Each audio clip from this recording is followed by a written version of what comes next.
It's Sunday, February 8th, 2026. I'm David Dubato, and this is the No Delusion Zone. Excuse me. Um, I called this episode Bomb the Shit Out of Them. Why? And who would I like the shit bombed out of? Russia, the Kremlin, Putin, to be specific. Why? Well, there's a lot of reasons, but specifically today, I'd like the shit bombed out of Russia because of the unrelenting and barbaric strikes, missile and drone strikes that they have been perpetrating, initiating, carrying out against the Ukrainian energy infrastructure for many weeks, if not months, to the point that in Kyiv, specifically the capital of Ukraine, there were only about 3 to 4 hours a day of electricity. And they are going through one of the coldest winters in their history. These are war crimes. This is barbarity. This is sickening. And as of yet, there has been no real pushback, no real retaliation, no real consequences for the Russians to have to pay for this. I propose a change to that. First, and by the way, this live stream, this podcast is going to be specifically about Ukraine. Those of you that watch me on a regular basis may be thinking, well, why have I abandoned Ukraine recently? Well, I haven't, believe me. But things are going on in my country, the United States, that are so catastrophic that I have been forced to deal with what's going on here locally, specifically. And as much as I would rather not, it's just taken all of my time and energy. We're going through our own catastrophic existential danger caused by MAGA and Donald Trump. So anyway, today I'm going to concentrate solely on Ukraine with a touch of Trumpism at the end. This reporting comes from the Kyiv Post, and I'll briefly quote some excerpts from that story. And the title is Kyiv to have only 4 to 6 hours of power daily in February after Russian bombardment. Russian missile attacks severely damaged key power plants and high voltage substations, deepening Kyiv's electricity deficit and forcing stricter blackout schedules, energy officials say. And by the way, my co-host, partner, and friend, Jonathan Fink, who is the creator and host of Silicon Curtain on YouTube, is in Kyiv right now, dodging these drones and missiles. And I fear for his safety. I'm keeping in touch with him as much as possible, but he's, for the most part, without power, without Wi-Fi, without the ability to communicate with me or anyone else. So I pray that he's okay, as I do for the millions of other Ukrainians in and around Kyiv and all of Ukraine under this relentless, insane and barbaric and illegal series of war crimes carried out by the Kremlin. And I'm going to continue briefly with this story from the Kyiv Post.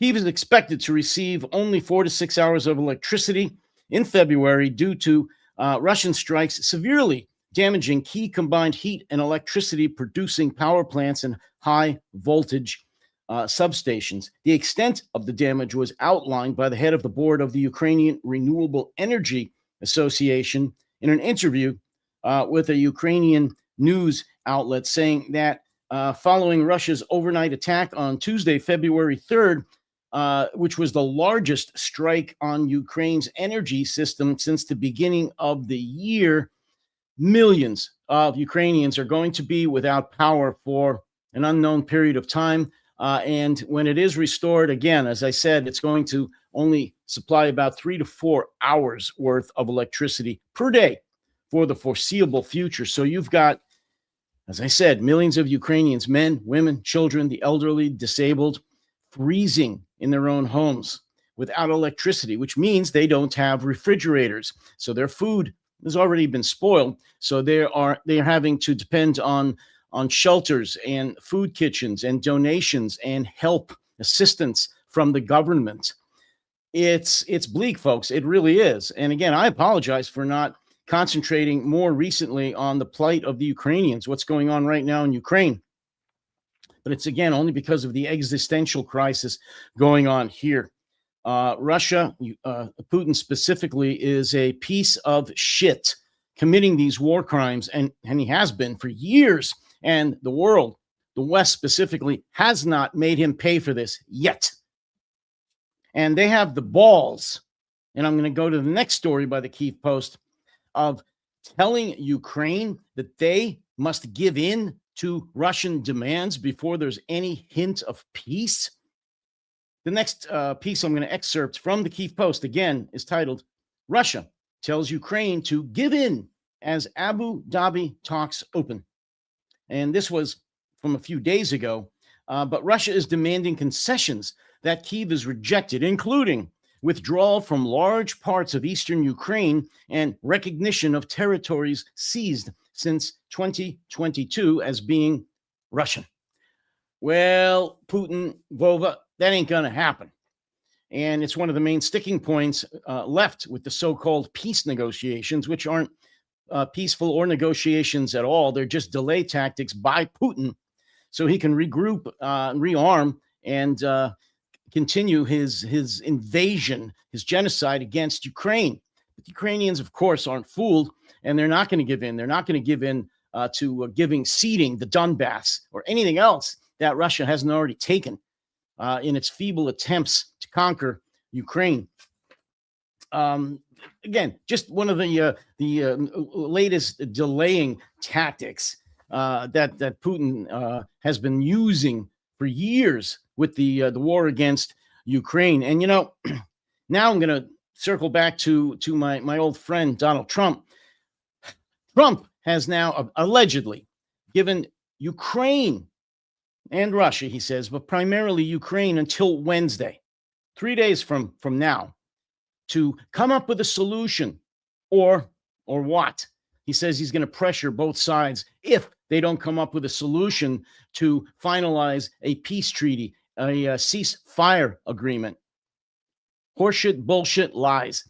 How many times has he promised to do something regarding the war in Ukraine, and he's done absolutely nothing except withdraw support for Ukraine, withhold weapons, ammunition, and intelligence?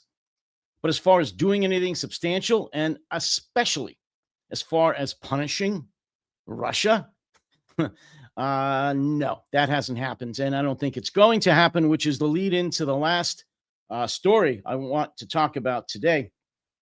And that has to do with long-standing rumors about Trump being compromised, being an agent of the Kremlin. And the story on this, and this comes from, I believe it also is the Kyiv Post. Yes, this is the Kyiv Post news story. And the title of this story is "Kremlin and Kazakhstan Both Have Compromat on Trump," says ex-KGB spy chief. The ex-KGB official and Kazakh spy chief who claimed Donald Trump had been recruited by the KGB on his watch now says that Kazakhstan tried to use compromat videos to blackmail Trump. And I believe this gentleman's name here is Karim Mazimov. Yeah, Karim Mazimov. He is was the chairman of the State Security Service, the KMB of Kazakhstan. And he is saying, and he's been saying this for years, actually. This is just a new story on this. But he's been saying for years about that both Russia and now Kazakhstan have had compromat on Trump for years. He was a KGB officer in Moscow in the 1980s. And he says that there is a Kremlin file with compromising video material from Trump's stay at a Moscow Ritz-Carlton hotel in 2013. Trump had come to Moscow before his first run for the U.S. presidency to attend the Miss Universe pageant. And he repeated the claim that Russia's Federal Security Service, known as the FSB, is also in possession of film footage, presumably of a sexual nature, from Trump's stay at the Ritz-Carlton in 2013. And he says they were used by the former chairman of the National Security Committee, Karim Mazimov, this gentleman, during a meeting with U.S. Secretary of State at the time, Rex Tillerson. And that meeting took place in 2017. So this man has said, not for the first time, this high-ranking Kazakh intelligence official, that there is compromise, that Trump is compromised. In essence, the Kremlin and Kazakhstan has blackmail material on Trump. Yes, that could be a big reason why Trump has been acting as an agent of the Kremlin, especially since he came to office this time, and to a lesser extent during his first presidency. But this time, since January 20th of last year, his second term, he's been acting as if he's on the payroll of Vova, of Putin, and doing everything that his master tells him to do. So I don't doubt this story at all. I can't prove it, but I don't doubt it at all. And so I'm going to end on where I began. I'm going to fill it out just a little bit more. Because of the inhuman, the war crimes, the barbaric attacks that Russia has been leveling against Ukraine for some time now, specifically against the Ukrainian energy infrastructure, leaving millions of Ukrainians to suffer, to die, to starve, and to freeze during a historically cold winter. The West, NATO specifically, because Trump and America's too cowardly, but NATO should bomb the living shit out of Russia. Am I crazy? Is this hyperbole? Not at all. Look, folks, Russia has stated many red lines that the West cannot cross. Otherwise, they would retaliate with nuclear weapons, atomic bombs, and such. Again, horseshit, BS. They won't. They're not only scared, afraid, cowards, they're not able to. Well, as far as atomic weapons, yes, they could use them, but it would be their own death. They know that. It's not going to happen. How many times have they threatened that? 500 billion? It's never happened. It's not going to happen. And as far as the conventional retaliation, let them try. They would be beat like a drum then too. So I'll repeat it. Because of the inhuman, barbaric, and series of war crimes that the Kremlin has and is carrying out against the Ukrainian people, the shit should be bombed out of Russia by NATO. Attack the bases, attack the infrastructure, their infrastructure, not only their energy infrastructure, but specifically the bases, the military bases where these missiles, drones, and in some cases, fighter and bomber jets are launched from. Eliminate them. Do a series of multi-wave bombings until those bases are gone, and then bomb the holy shit out of Russian enemy or energy infrastructure until the Russian people are freezing and starving to death in the middle of winter. See how they like it. And yes, I'm serious. I'd like to hear your thoughts. Many of you will not agree. That's fine. I'd like to hear those who do not agree, those who do agree, or those who have absolutely no idea what I'm talking about. If not, wake the fuck up. And that's it. That's it for today. And I'm going to try to do these again every day as much as possible. Please become a subscriber to the No Delusion Zone on YouTube, if that's where you're watching it, or become a subscriber on my website, protectingtherepublic.com. I need your support, specifically your financial support. Become a free subscriber.